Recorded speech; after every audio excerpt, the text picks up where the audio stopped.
So friends, how are you? कैसे हैं आप सभी? आप सबका फिर से एक बार स्वागत है वन स्टेप टू सक्सेस पर।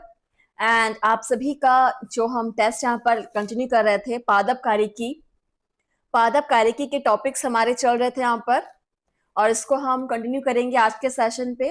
और जैसे कि मैंने आपको बताया कि यहाँ पर आपको हिंदी इंग्लिश दोनों ही मीडियम में आपको क्वेश्चंस कराए जा रहे हैं। सो आप जिसमें कंफर्टेबल हो उस पर आप प्रैक्टिस कर सकते हैं। चलिए स्टार्ट करते हैं। आज का हमारा सेशन हिंदी में रहने वाला है।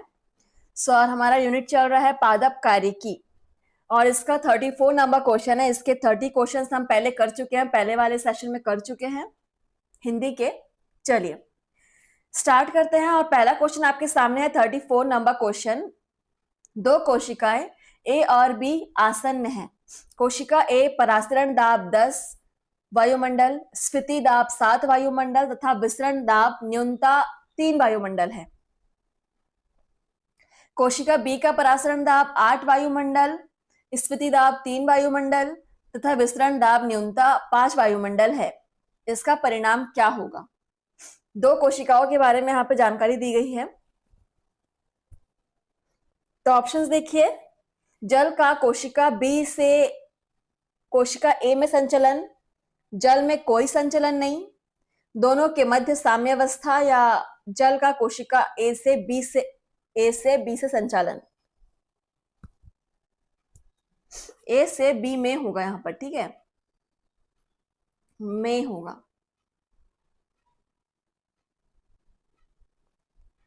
चलिए आप पढ़िए और क्वेश्चन को समझिए।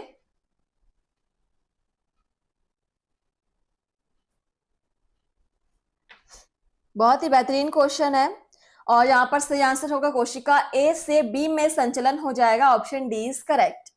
चलिए सेशन को आगे बढ़ाते हैं। 35 नंबर क्वेश्चन। ऑक्सी श्वसन तथा अनॉक्सी श्वसन की सामान्य अवस्था कही जाती है।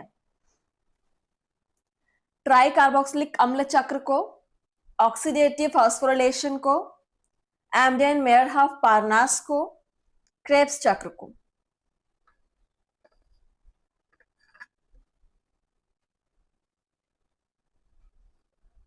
ऑक्सी श्वसन तथा अनॉक्सी श्वसन की सामान्य अवस्था किसे कही जाती है? आप चाहे तो हर एक क्वेश्चन को आप नोट भी कर सकते हैं। टीजीटी पीजीटी के बहुत ही बेहतरीन क्वेश्चन से आप पे कराए जा रहे हैं। आप सभी को खबर होगी कि आगे आपके बीपीएससी 4.0 के घोषणा हो चुकी है। बीपीएससी के एग्जामिनेशन की आपकी जानकारी आ चुकी है। सो आप अगर बायोलॉजी के सब्जेक्ट्स के स्टूडेंट्स हैं पीजीटी या टीजीटी में, सो बिल्कुल यहाँ प्रैक्टिस कर सकते हैं। So the right answer is Embden Meyerhof Parnas चक्र को कहा जाता है ऑक्सी एवं अनॉक्सी श्वसन की सामान्य अवस्था। Option C is correct. चलिए आगे बढ़ते हैं। क्वेश्चन नंबर है हमारा 36। पौधे में श्वसन की क्रिया में 180 ग्राम शर्करा प्लस 192 ग्राम ऑक्सीजन से उत्पन्न होते हैं।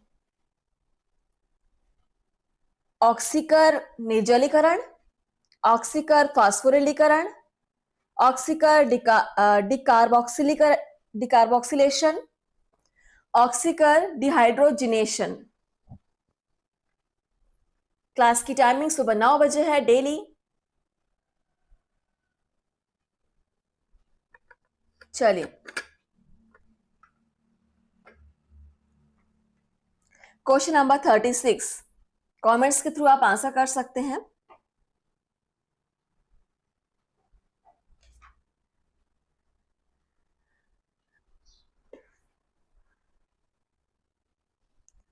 चलिए देखते हैं इसका आंसर क्या हो जाएगा। ऑक्सीकर डिकार्बोक्सिलेशन, ठीक है, option C is correct. And हमारा अगला क्वेश्चन है, आप देख सकते हैं 37 नंबर क्वेश्चन। निम्नलिखित में से किस क्रिया का प्रयोग पायरुवेट के एसिटाइल को एंजाइम में परिवर्तन के लिए होता है? ऑक्सीकर निर्जलीकरण, ऑक्सीकर फास्फोरिलीकरण, ऑक्सीकर डिकार्बोक्सिलेशन, ऑक्सीकर dehydrogenation.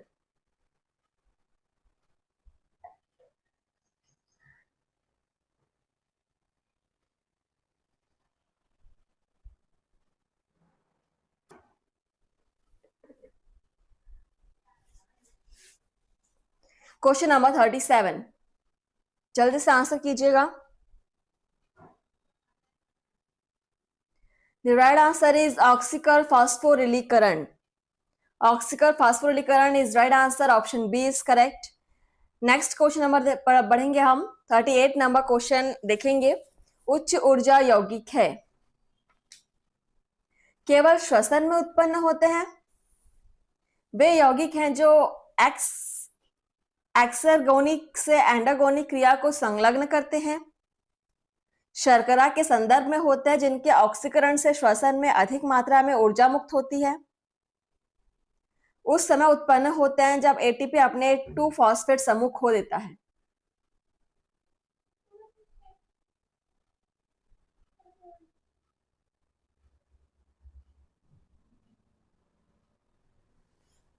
Question number 38,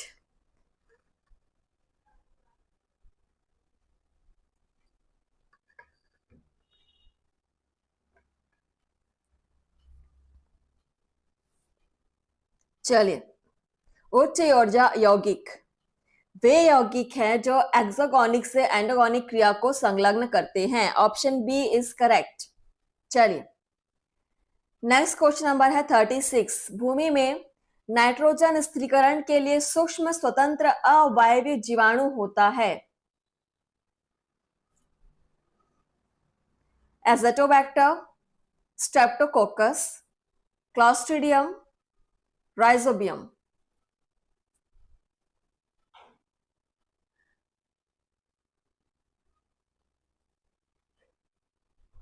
question number 39। भूमि में नाइट्रोजन स्थिरीकरण के लिए सूक्ष्म स्वतंत्र अवायवीय जीवाणु होता है।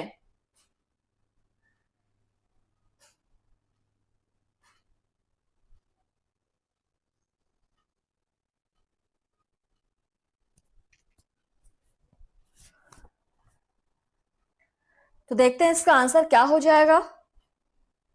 क्लॉस्ट्रिडियम। भूमि में नाइट्रोजन स्थिरीकरण के लिए सूक्ष्म स्वतंत्र अवायवीय जीवाणु clostridium. No, it's not the right answer. Clostridium नहीं होगा, ये हो जाएगा आपका rhizobium. Rhizobium is right answer. चलिए, नेक्स्ट है क्वेश्चन नंबर हमारा 40। निम्न में से कीटभक्षी पादप है। Brassica, cuscuta, mucor, nepenthes. बहुत ही इजी आंसर है। टॉपिक चल रहा है हमारा पादप कार्यकी। इसके क्वेश्चंस आज हम यहां पर फिनिश करने वाले हैं, फिर हम नया टॉपिक स्टार्ट करेंगे अगले सेशन से। निम्न में से कीटभक्षी पादप कौन सा होगा? Nepenthes. Option D is correct, Nepenthes. Note कर सकते हैं। Question number 41। नाइट्रेट का NH3 में परिवर्तन किया जाता है। बैसिलस माइकोइडिस द्वारा, राइजोबियम द्वारा, एज़ोटोबैक्टर द्वारा, नाइट्रोसोमोनास द्वारा। बीपीएससी 4.0 के लिए पीजीटी टीजीटी के क्वेश्चन सीरीज आपको बिल्कुल यहाँ प्रोवाइडेड है, आप प्रैक्टिस कर सकते हैं डेली। इसके अलावा केवीएस, एनवीएस एंड नीट 2025 के एस्पिरेंट्स बिल्कुल आप भी प्रैक्टिस कीजिए। नाइट्रेट का NH3 में परिवर्तन किया जाता है बैसिलस माइकोइडिस द्वारा। Option first is correct. चलिए, नेक्स्ट है क्वेश्चन नंबर 42। कोशिकीय श्वसन के शुरू होने हेतु सजीव कोशिकाओं को आपूर्ति की आवश्यकता होती है। ग्लूकोज तथा एटीपी की, केवल CO2 की, केवल ऑक्सीजन की, केवल ग्लूकोज की। क्वेश्चन है कोशिकीय श्वसन के शुरू होने हेतु सजीव कोशिकाओं को आपूर्ति की आवश्यकता होती है। So the right answer is glucose तथा एटीपी की। Option first is correct, glucose तथा एटीपी की आवश्यकता होती है। चलिए, कोशिकीय श्वसन के लिए। क्वेश्चन नंबर 43, वायवीय श्वसन का एक उत्पाद है। ध्यान दीजिए, हम वायवीय श्वसन पूछा गया है एंड ऑप्शन है आपके सामने मैलिक अम्ल, लैक्टिक अम्ल, पायरुविक अम्ल, इथाइल अल्कोहल। वायवीय श्वसन का एक उत्पाद, एक प्रोडक्ट क्या होगा? बहुत ही इंपॉर्टेंट क्वेश्चन है।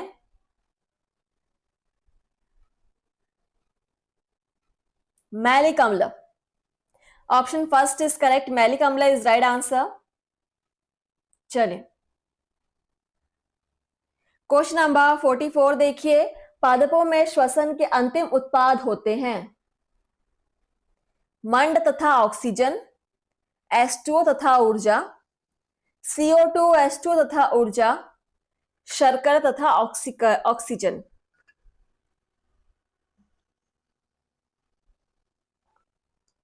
पादपों में श्वसन के अंतिम उत्पाद क्या होते हैं?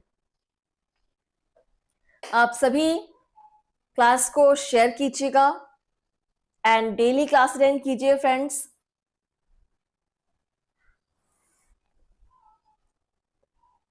पादपों में श्वसन के अंतिम उत्पाद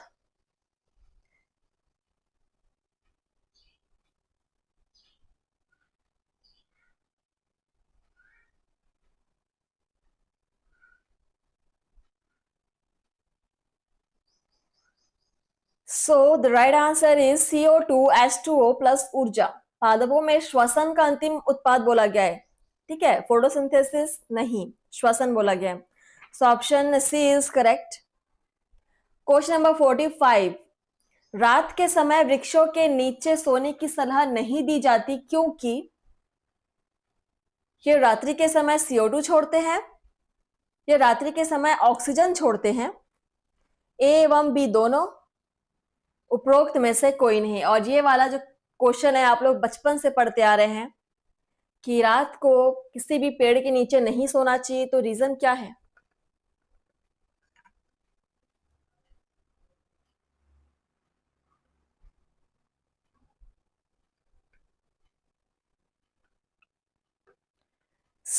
यहां पर आपका रीजन हो जाएगा, जो रात्रि के समय CO2 रिलीज करते हैं, CO2 छोड़ते हैं, कार्बन डाइऑक्साइड छोड़ते हैं पेड़ पौधे। So option first is correct. And next question number 46, कोशिकीय श्वसन के लिए जंतुओं के सदृश ऑक्सीजन की जरूरत वाले पौधे संबंधित होते हैं लाल शैवालों से, नीले हरे शैवालों में, कवकों से, लाइकेन से। टॉपिक है हमारा पादप कारिकी और इसका क्वेश्चन हम आज यहां पर फिनिश करने वाले हैं।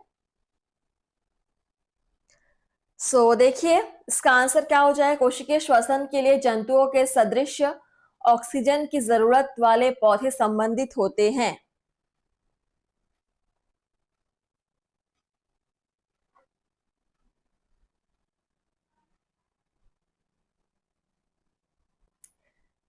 कवकों से, ऑप्शन सी इज करेक्ट। थोड़ा सा घुमा के पूछा गया था क्वेश्चन, लेकिन आंसर होगा कवकों से। नेक्स्ट है क्वेश्चन नंबर 47, चावल का खैरा रोग होता है, किनके द्वारा होता है चावल का खैरा रोग? सुना होगा आप लोगों ने। कवकों द्वारा, जीवाणुओं द्वारा, जिंक की अल्पता द्वारा या मोलिब्डेनम की अल्पता द्वारा। खैरा रोग, ये प्लांट डिजीज, पादप रोग, जंतु रोग, ये सब एग्जाम्स में अक्सर पूछे जाते हैं। खासकर जो प्लांट डिजीज होते हैं उनमें से आता ही है question. So the right answer is zinc की अल्पता द्वारा होता है चावल का खैरा रोग। Option C is correct. तो हम आगे बढ़ेंगे, हमारा अगला क्वेश्चन देखेंगे। 48 नंबर क्वेश्चन क्या है, कीट भक्षी पौधे अनुकूलित होते हैं जल प्रचुर भूमि के लिए, शर्करा की कमी वाली भूमि के लिए, लघु तत्वों की प्रचुरता वाली भूमि के लिए या नाइट्रोजन की कमी वाली भूमि के लिए। बहुत ही इंपॉर्टेंट और एग्जाम में बार बार पूछा गया क्वेश्चन है कीटभक्षी पौधे अनुकूलित होते हैं?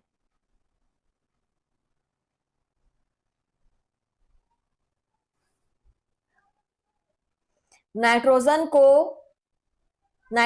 की कमी, यहां पर की होगा, ठीक है। नाइट्रोजन की कमी वाली भूमि के लिए अनुकूलित होते हैं। जहां पर नाइट्रोजन की कमी होती है वहां पर ये पौधे उगते हैं। नाइट्रोजन की कमी को पूरा करने के लिए कीटों का भक्षण करते हैं, इसलिए इनको कीटभक्षी पौधे कहा जाता है। Option D is correct. Next question number 49 देखिए, निम्नलिखित में से कौन सा युग्म सुमेलित नहीं है? अब यहाँ पर आपको मैचेस दिए हुए हैं, जोड़े दिए हुए हैं, इनमें से कौन सा जोड़ा सही सही मैच नहीं किया गया है वो आपको आइडेंटिफाई करना है। चलिए, पहला देखिए क्या है, phosphoenol pyruvate carboxykinase gluconeogenesis, phosphofructokinase glycolysis, succinate dehydrogenase Krebs चक्र, यूरिएस यूरिया चक्र।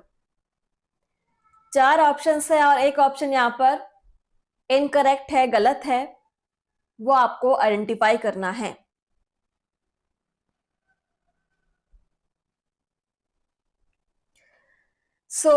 आप चाहे तो इसको स्क्रीनशॉट ले सकते हैं, क्योंकि एक ही गलत होगा, बाकी सब सही होंगे।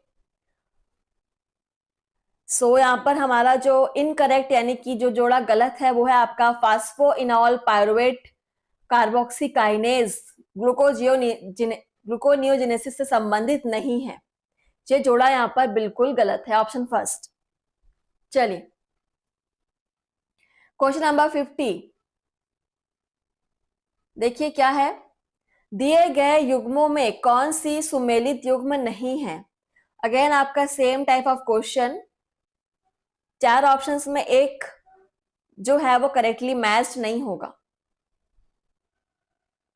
एब्सिसिक एसिड, एब्सिसिक अम्ल रंध्रों को बंद करना, जिब्रेलिक अम्ल पत्ती का गिरना, साइटोकाइनिन कोशिका विभाजन, IAA कोशिका भित्ति दीर्घीकरण।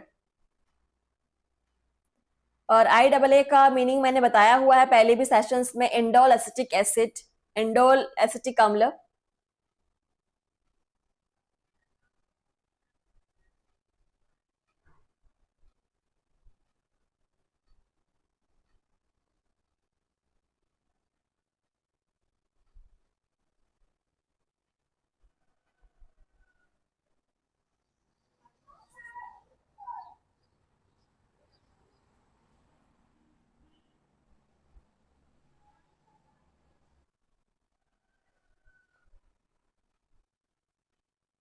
चलिए देखते हैं इसका आंसर क्या हो जाएगा, कौन सा युग्म सुमेलित नहीं है।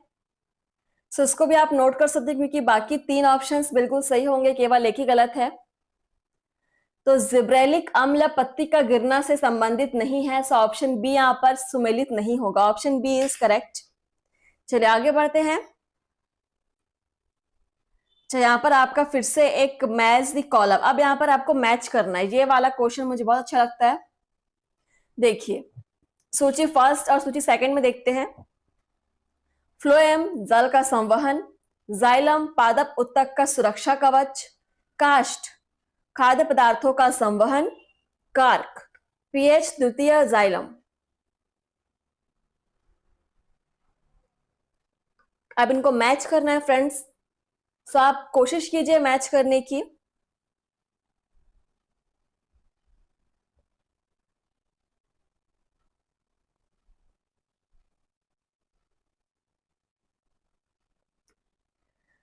देखिए यहां पर आंसर क्या होगा, देखते हैं।